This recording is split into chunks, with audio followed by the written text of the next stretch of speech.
I'm not sure where to begin with this, but my mom has destroyed her own life, and it's all her own fault. To start from the beginning, my mother has always held the belief that a person should prioritize their partner over their children. In the past, this belief has been more of an annoyance than anything truly damaging. It mostly meant that she consistently took his side in arguments, even when she later acknowledged that he was objectively wrong. I ended up spending a lot of time with babysitters so they could have alone time. One instance that really upset me and cemented my belief that my mother loves my stepdad more than me was when she got drunk with her friends and was asked a hypothetical question. If my stepdad and I were both drowning and she could only save one of us, who would it be? She didn't hesitate at all before choosing my stepdad. As time went on, it became increasingly evident that my stepdad's behavior was not just a matter of annoyance, but a genuine cause for concern.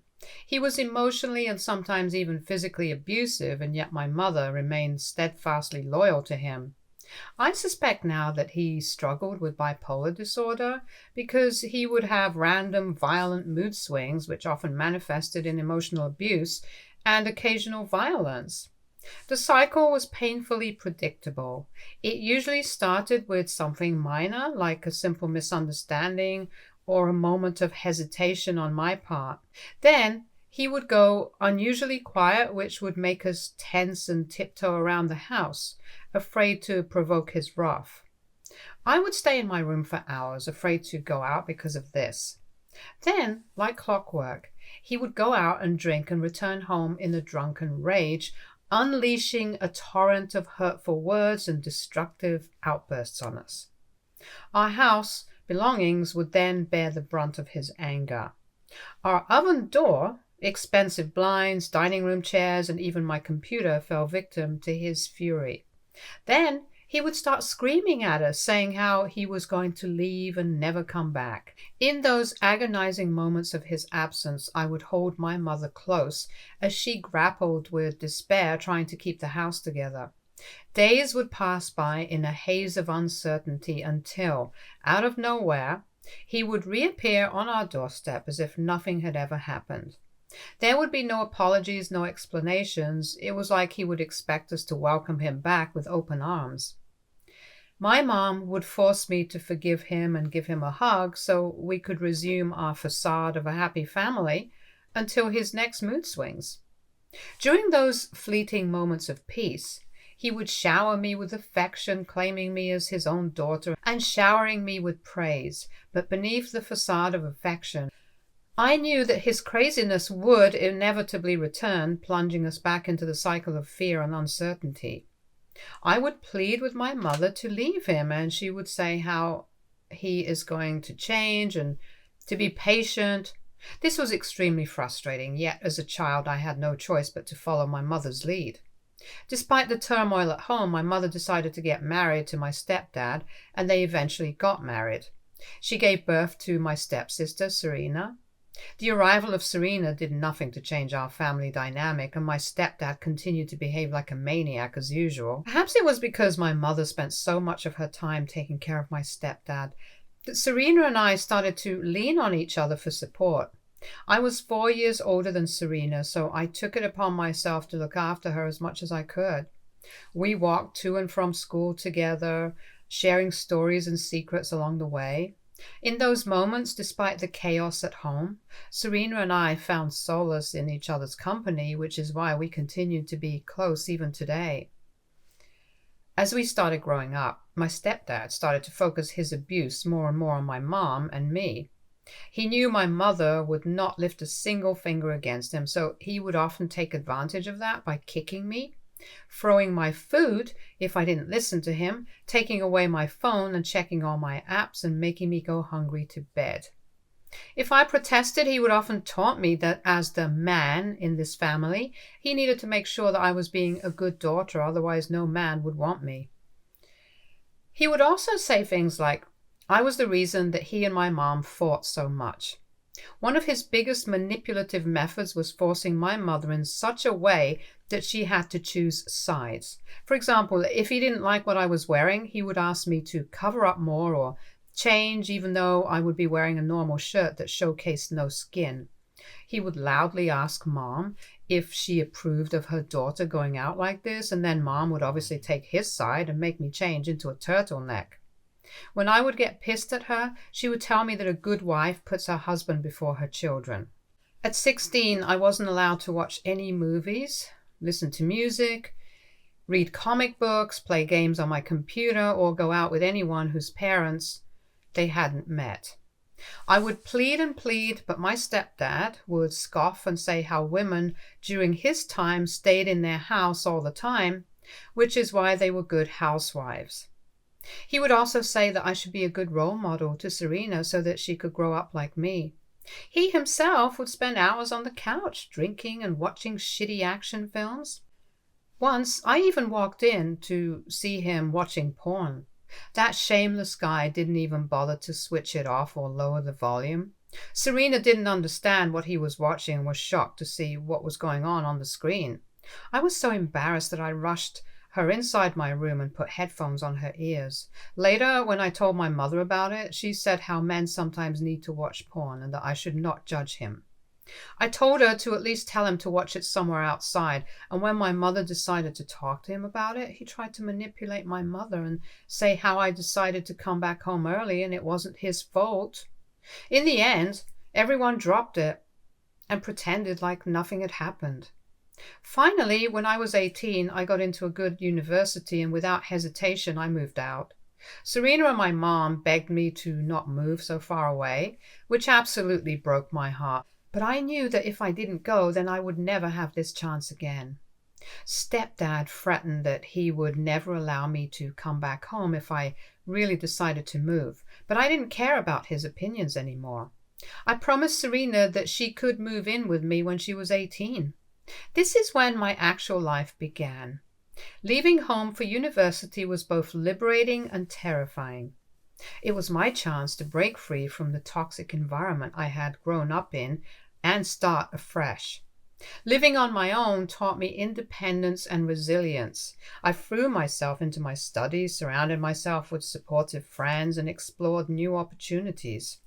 Meanwhile, I kept my promise to Serena close to my heart and worked hard to get good grades so I could secure a good job and have her come live with me. I eagerly waited for the day she could join me and experience the freedom I had found. As the years passed, I watched her grow into a remarkable young woman.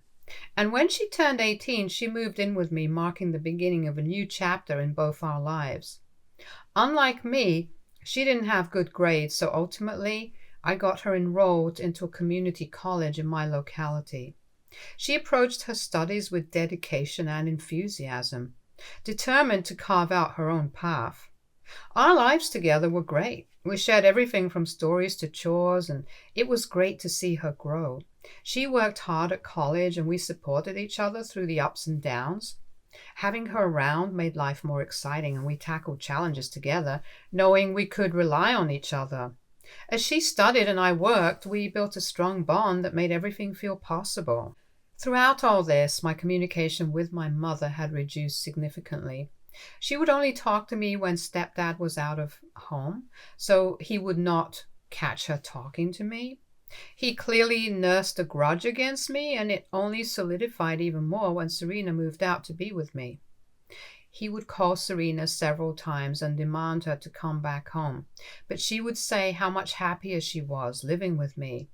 He would then threaten, saying that he would show up at our doorstep, give me a beating of a lifetime, and then drag her out.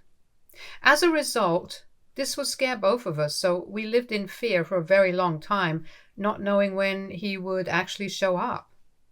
When I got a stable job, I moved me and Serena into a gated community, after which we could relax more, knowing that there was 24/7 security. A few days later, we found out from Mom that my stepdad was diagnosed with liver cancer due to excessive drinking. It was his last stage, and there was no treatment in the world that could save him. I hate to write this, but I genuinely felt about it. He sent me a long message saying how sorry he was for all the abuse he put me through and how he needed me and Serena to come back so we could take care of him. He had sent a similar message to Serena saying how she was his own flesh and blood and they should spend his last days together. Both of us immediately refused and blocked him. We honestly didn't care if he lived or died.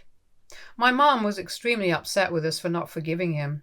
She said she knew he was sorry and didn't understand why our hearts were so hard. She said he was dying, and as his daughter, we needed to forgive him so he could go away in peace. I told her that he is going to hell no matter how much forgiveness he asked for, which pissed my mom even more. She even tried to guilt us into visiting them by saying how he was crying in bed the whole day for us, but we didn't pay any heed.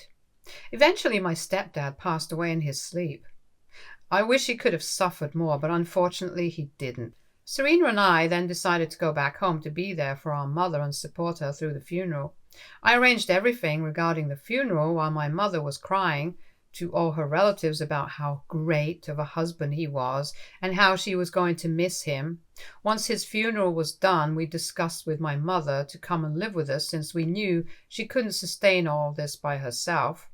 But to our shock, she refused. My mom then went on to say how stepdad had left behind all his assets, like the deeds to this house and some bonds to her, and she had plenty to go on with it. She showed me the paperwork, and I was surprised to see that he had saved up so much money. He also had life insurance, which she was going to claim. I was happy for my mom since she had suffered enough under him, and at least these assets was some form of repayment. Stepdad had left all his money in his savings account to Serena, which wasn't much, but at least he left her something. Now that we knew Mom would be okay, Serena and I flew back to our place so we could resume our daily lives. We would constantly talk to Mom every day to make sure that she was okay. Whenever we had holidays like Christmas, we would visit her. To stay busy, Mom even started working at a library where she would meet other women of her age and make new friends. This is how 2 years went by until my mother informed us out of the blue that she was seeing somebody. She told us how excited she was for us to meet him and how he was perfect for her. We were happy but also a bit curious about this mystery man who had captured our mom's heart. When we visited my mom, we were shocked when we met this mystery man, Derek. This supposed boyfriend of my mom's was almost the same age as me. At first, we tried to keep an open mind, but the more we watched them interact with each other, it was difficult for us to accept the situation. We found their age difference to be quite creepy. Additionally, we suspected he was taking advantage of her. In just a matter of a few months, she had bought him expensive gifts and even put him on the deed of her house that stepdad had given her. Moreover, the way they met seemed suspicious. When we asked her about it, she became uncomfortable and lied that they met at a cafe. However, when he spoke to us, he wanted to be truthful and told us the real story. Apparently, he and his friends were at a pub getting blackout drunk. My mother was there with her friends to celebrate her friend's retirement. Derek's friends dared him to find and kiss a cougar, and he somehow chose our mom. They made out, and Mom invited him back to her place. Since then, he hasn't left her side or this home. When they started to get serious, he insisted my mom add his name to the deed of the house, with the pretext that they were going to get married anyway in a few months. He told her a sob story about how expensive rent was and how he couldn't afford living on his own anymore, and Mom decided to let him stay with her until he could get back on his own feet. They had started off as friends with benefits, but that slowly turned into dating, and now Mom seemed like she was head over heels about him. Clearly, Derek was taking advantage of her, and Mom was lapping up all his attention. We stayed with him for a few days, and throughout this entire time, we noticed that he didn't work at all. Derek would wake up at 11 a.m. and then start playing video games. The only time he would ever come out of the room would be when me and Serena would cook something for ourselves. He would then insist on us making him a plate also. While he was a good-for-nothing, Mom would work the whole day at the library. She would then come back home and cook for him while he would complain to her if he didn't like her cooking. She would literally baby him as if he were her child. Clearly, he was using her, and she was too blind to see it. On our last day before we were flying back, we decided to finally call him out and have a serious discussion with Mom. We pointed out how he wasn't doing anything around the house while she was paying for all his expenses and had even added him to the house deed, which was so unfair, since they were not married. This resulted in a huge fight with Derek, saying how we had no right to judge their relationship, and that if we continued to complain, then he would teach us a lesson we would never forget. We were shocked to see how Mom's young boyfriend was clearly threatening us, yet despite all of this, Mom tried to defend him, saying how he was a good man and we needed to spend more time with him to see that. When we questioned her regarding the deed of the house, she said that Derek and she were going to get married, so she trusted him and that we should not interfere in their relationship. This was really difficult for us to hear, since clearly she was getting back to her old ways of trusting her partners more than her own daughters. She was clearly picking this guy over us and believing that he would take care of her. She had made such a huge decision without even consulting us, and now kept on justifying it. Despite all the evidence, Mom was clearly blind to how Derek was using her. We did argue a bit more, but she told us that if we couldn't accept him, then we should just leave, since this was their house, and we needed to respect him. This was the last straw for us, so Serena and I decided that we were done with her. It broke our hearts to see how she picked her boyfriend over us.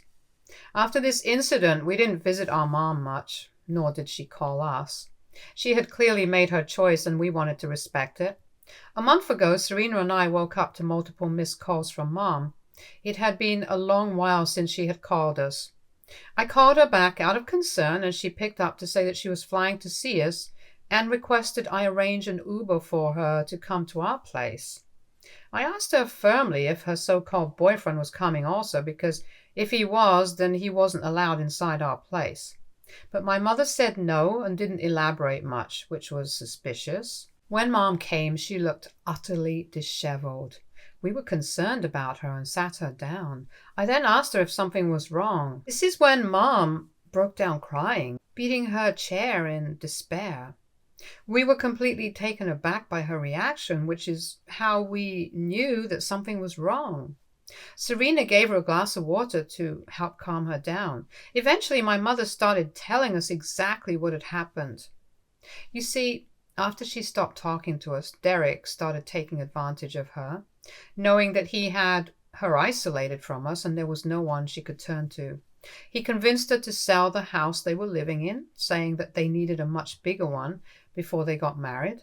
So she foolishly agreed, and they eventually sold the house. This is when Derek kept all the money from the sale of the house, which he then used to buy another house under his name. When Mom found out about this, she asked him to add her name to the deed also, but he got angry, saying that he was a man, so the house should rightfully belong to him only. He promised to add her to the will so she could have it. This was ridiculous, since Mom was older than him, so clearly he was never going to get the house. When Mom kept arguing about how it wasn't fair, he got even more angry, and this is when he got physically violent with her. Mom ran out of the house in fear, and with the little money she had left in her bank account, booked a direct flight to come and see us. Serena and I sat there listening to her in horror. She continued to tell us how blinded by affection and longing she had been. She had no assets left to her name now. Almost all her savings were also gone because she had spent it all on him, believing he would be her knight in shining armor. Tears streamed down her face as she told us how family is all that she has left. Hence now she wants us to help her out. As I am sitting here writing this, my mother is sleeping off her exhaustion in the next room. I'm so angry at her, and there are so many things I want to tell her, but I don't know if I should say it. She chose a stranger over her own flesh and blood and now expects us to help her. Will I be an a-hole if I refuse to help my mom? I'm afraid that she will fall victim again to the next guy who talks sweetly to her and might drop me and Serena again. Update 1. Thank you all for the supportive comments over the last few days. I am glad to see there are other people like me who understand what I'm going through. Just to clarify a few things, my mother, in her own will, allowed Derek to take the entire money from the sale of her house so she can't really sue him, since she was the one who consented as well as had added him to the deed. My mother is also refusing to go to the police regarding the emotional and physical abuse she has sustained. She says that society will look down on her if she decides to come out with this and file an official complaint. This frustrates me to no end because she is not doing anything to help herself, yet she expects me and Serena to forget everything and help her out in the name of family, which is absolutely ridiculous. I do plan on talking to her since I can't have her traumatizing us again with her drama. I don't think she will ever change, hence I don't want to be dragged down with her. Serena also agrees with me, and being her older sister, I want to protect her as much as I can. Update 2. Hey everyone, it's been 2 weeks since I last updated. I wanted to give some time for our mom to recover so I could speak my mind to her. After much deliberation, Serena and I sat down with her yesterday in a calm and collected manner to have a talk with her. In short, we began by expressing our concerns and frustrations about her situation with Derek. We told her how we acknowledged her pain and the difficult position she found herself in. I made it clear to her that we empathized with her, and until she decided to take action against Derek's actions, which were clearly manipulative and abusive, there was nothing more that we could do. My mother's eyes widened hearing this, and she asked what we were getting at. I urged her to reconsider her decision not to involve the authorities, emphasizing that seeking help was not a sign of weakness, but a brave step towards reclaiming control over her life. I reassured her that society's judgment should not outweigh her safety and well-being. But Mom vehemently refused, saying this was her life and she had already made her decision. Hearing this, my mind was made up as well. I told her how throughout our lives she always seemed to put her partners ahead of us, whether it was our stepdad or Derek. We were tired of feeling like we came second in her life. Mom tried to interrupt, saying she would change, but Serena firmly spoke up. She said she was fed up with not having a stable family and wanted Mom to stop drifting in and out of our lives whenever it suited her. I nodded in agreement, adding that family meant everything, which is why Mom should have thought about that before choosing Derek. We reminded her how we had warned her about him, but she still chose to push us away. Serena and I agreed that we couldn't keep picking up the pieces every time she found it convenient. Mom started crying, accusing us of being ungrateful and selfish. It was a tough conversation, filled with emotions and tension, but we needed to get our feelings out in the open. Serena told her how I was more of a mother to her than her own mother, and we were strong enough now to not need her in our lives anymore. Mom continued to cry silently while I gently told her that she had 1 week left, after which we would be kicking her out. Mom started screaming about where she could go, and I told her that if she wanted, we could help her out with a few initial months of rent while she could work and save up money, after which she would be on her own. Mom started getting angry, saying how she wished she never had us, but we ignored her and told her that she was welcome to ask her family for help if she wanted to.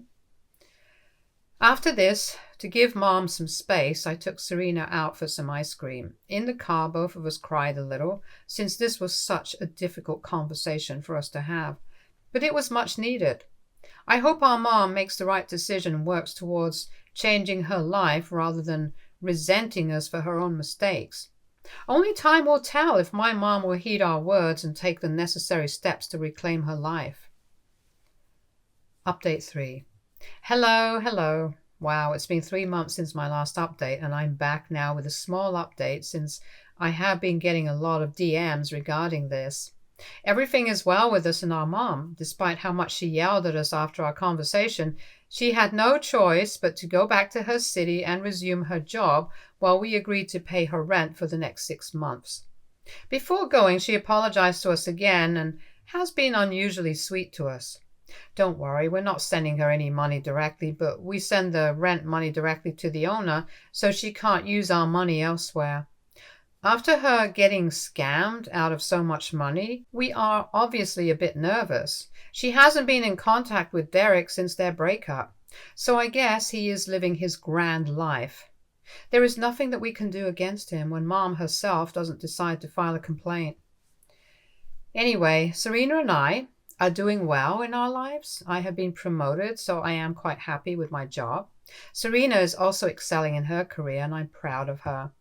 We are focused on building a strong bond between us, supporting each other through thick and thin. Despite the challenges with our mom, we are determined to create our own stable life. We are learning to prioritize our own well-being and happiness first, knowing that's what truly matters in the end.